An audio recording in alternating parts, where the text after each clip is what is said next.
and maintain balance of your body as well as controlling that weight. And when I look at it, to me, it's a lot like dancing. And then hit that power position and explode. Yeah.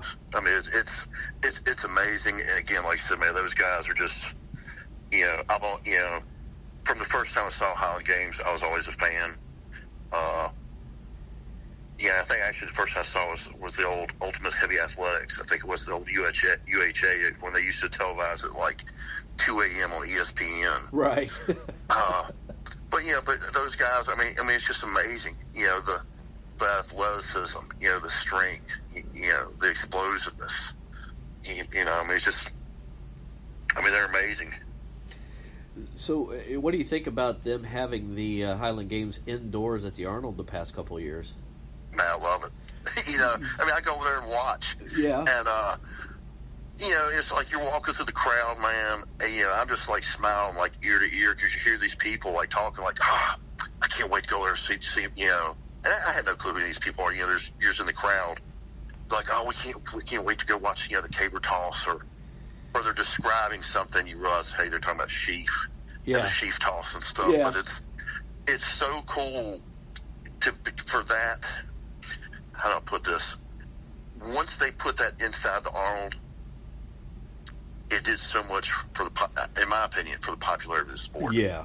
To show it to a whole different group of people, because what people don't realize is the years before, it took a year or two break from the Arnold. Yeah. But the 2 years prior to that, we did it outside. Outside, yeah. And the 1 year, like literally, like my beard froze. it was pouring down snow. It was like 8 inches of snow, and my beard froze solid. Yeah. But where there was no crowd, it was just athletes only. Yeah. So by them putting it inside there and getting it out for people to see and watch and see all these amazing athletes. And the best thing is, one thing I always try to really talk about too is, them having the amazing women. Yeah. Because those women are badass. Yeah. Oh yeah. And hats off for them, to having a women's class and having masters and a format for all those people to show off. Yeah. And those women will be throwing just as high, if not higher than the men's stuff. I mean, they are badass. And I had somebody. Well, it was at the Arnold. Last year I was standing in line to get coffee, and I had my kilt on, and the lady's like, "Oh, are you like with a group? What's going on?" And so I'm explaining it to her, and she's like, "Oh, I've heard of that." And I said, "Well, it's right here at this door." I said, "Go in and watch." I said, "They're getting ready to start." I said, and she goes, "Do women do that too?" I said, "Oh yeah." And she goes, "Well, how is it they can compete?" And I went, sometimes I shouldn't be allowed out in public because I think I'm talking to people who understand strength.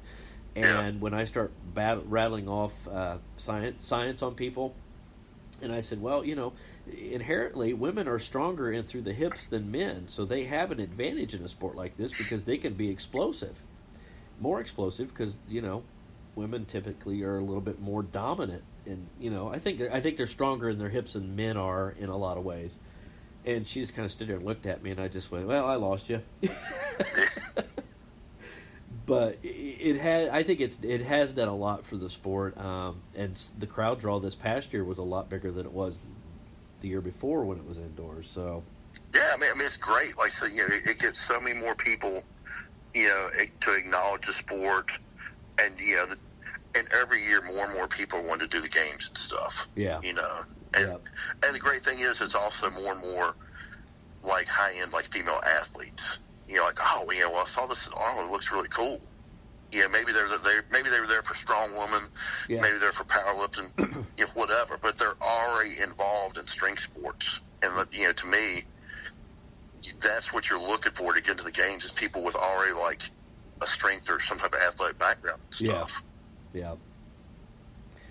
Well, and I've taken pleasure because they used to do a lot of the other events at other venues at the Arnold Outdoors for Highland Games, State Fairgrounds, or somewhere for the powerlifting, and now they're starting to have enough room that they're bringing all that in. I don't know whether they've downsized it to accommodate it or if they've opened up a little bit more space. I thought they'd opened up a little bit more space, but they're continually expanding that convention center. Okay. last year I knew that because they had moved all that CrossFit stuff to the back and had the MMA stuff back there, and I was like, oh, they've never had that open in the past. So, but also, like format wise, they shrunk down the games package to where where it is available to do it in an indoor venue. Right. Okay. Yeah. Well, because that space is limited and trying to fit every event in there. So. And like I said, man, and they do a great job. Yeah, they man. do. I mean, I can't wait to go back and watch and hang out some this year too. So. Yeah. Well, I went early last year and helped Josh Beatty and what's his name set up. Merle? Yeah. No, Merle wasn't there. Coolest. Yeah, Merle wasn't there yet. Oh, okay. He missed out on all the fun. Josh is a great guy, too. Don't get mad, Josh. No. Merle is one of the... I could sit there... The first games year I went up there, I literally, like we go in, we'd work out on the games field, and then we come back in and hang out, like, at the bar or restaurant or where at the hotel. And it's just like, all right, I'm just sit here and pick this guy's brain for hours because... He was just a wealth of knowledge on every type of subject. Like running events, doing this, doing that. It's just like, wow, man. So let me just, hopefully I got smarter by osmosis. It probably didn't happen, but I like to think that it did. And having opportunities like that in this community, they happen. I don't think people realize how often they can happen because they get too starstruck. But you sit there and you talk about picking Merle's brain, and I've had the opportunity to be able to pick Bill Kazmaier's brain and Derek Poundstone's, and one person I always wanted to talk to but never had the opportunity was Dr. Terry Todd. And man. The wealth of knowledge that him and his wife both have. I mean, you see these two older people on stage that are running this competition, and you're thinking, what do they have to do with strength? And little do you know, everything. Yeah.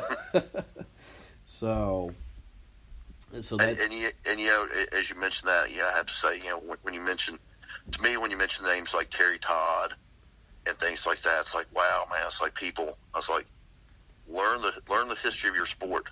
Yeah. All these sports strength sports have such great histories. And that's one thing I always think it's a shame when people, like you said, well, who's the old guy up there? Or somebody says, well, who's the old guy in the kilt? Talking about David Webster. It's like, well, that's the world's first and foremost, most renowned strength historian. Yeah.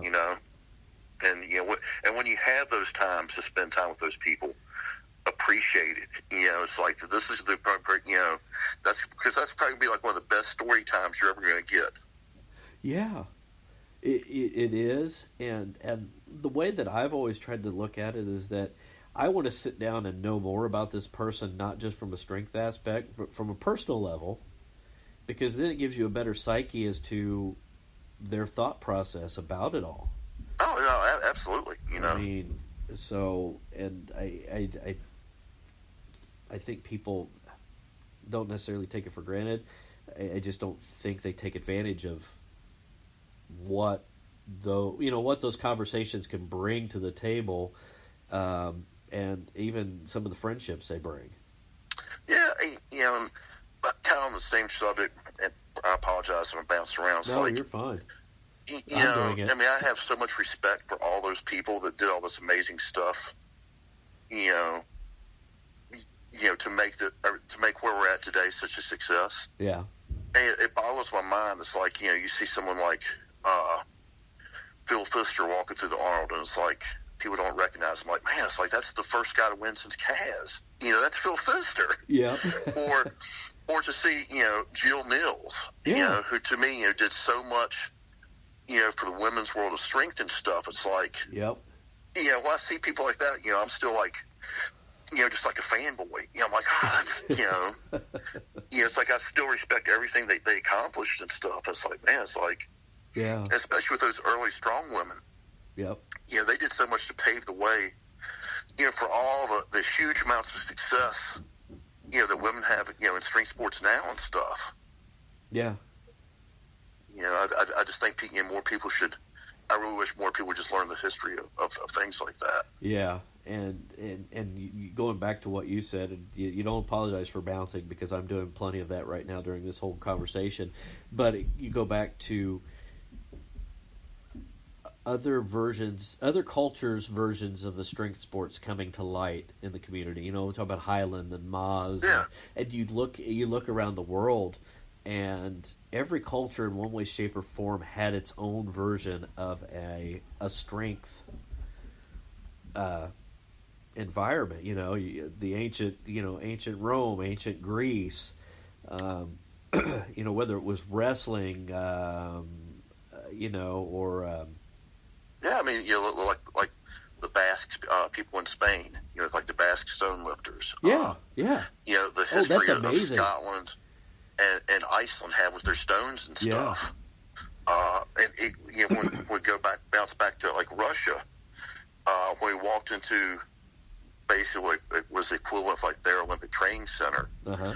You have pictures of Moss wrestlers on the wall, and then like freestyle Greco-Roman wrestlers, and also Olympic weightlifters, and then you see this huge picture of like people carrying stones. So like stone lifting was a part, of their history and culture as well too. So yeah. And I will tell you, I think one of the best videos I've seen in strength, or a good video, I won't say it's one of the best, but it's a good video, was the one that Rogue did the year before last. Maybe it's now going back on 3 years, but they did one on the Stoneland or Full Sturker. Well, they covered the Spain. They went to Spain. Oh, that was the one that they did just on the Basque stone lifting. Yeah. And I was like, this is amazing. It was very cool. Yeah, very very well done. And again, it was very cool that they shed light on a topic that, unless you're really immersed into all this type of stuff that you may not know about. So they really brought like things like that, to the forefront. And I will tell anybody listening to this, whether it's one person or whoever, maybe 1,000, check out the Rogue video series on stone history and of that. And I think it was about 3 years ago those were kind of put out, but they're great. And that one was just an eye-opening experience to watch. How the technique, the one arm, and again, man, those guys, all the respect in the world for what they do. I mean, they are true masters at their craft, man. And to watch it, you're just like, holy cow! And the fact that it's like Olympic lifting. It's like they make their stone lifting look effortless. Yeah. And this would kind of maybe rub some feathers the wrong way, but this is where I think that the sport of strongman has kind of lost its way. I think a lot of competitions, a lot of promoters, and I get it, because for the sake of the cost or the sake of the ease of running a competition, but I think we lack a lot of certain varieties when it comes to selection of events. You see a lot of events that have a lot of overlapping, or even at the Arnold, I think kind of got stale for a little bit for the pro strongman, was because it seemed to be always a bale tote, the frame carry, and this year they've kind of shaken it up even a little bit more. But I think you've got all these different elements of strength that you could incorporate into a strongman competition. Yes, it may increase the level of difficulty, but the more we bring some of these more obscure things into a competition, the more readily available they will be eventually. And you know what? I completely understand what you're saying, but at the same time, I also think that things may be kind of the tide's turning back to that more. Okay. Because you're seeing more things like that. Like last year they had the stone to shoulder. Oh dear Lord! The monster natural stone. Yeah. It's like, again, once you get inside like the whole like strength culture and community and stuff, it's like you're seeing a lot more of that stuff there now. Yeah. Like Ryan Stewart out there in Idaho is getting ready to do like an all like stone type thing. Okay. So I really think that the tide is turning in some aspects back to more of like the obscure type events like that and stuff. Well, and I even enjoyed seeing some of the wrestling, which they did that. Did they do it at the Highland Games this year? Yeah. The circle. Talking about God, what to look for? Yeah. At the Scottish backhold wrestling. Yeah. I've even seen that in past competitions. So yeah, maybe it is turning because, like I said, they've kind of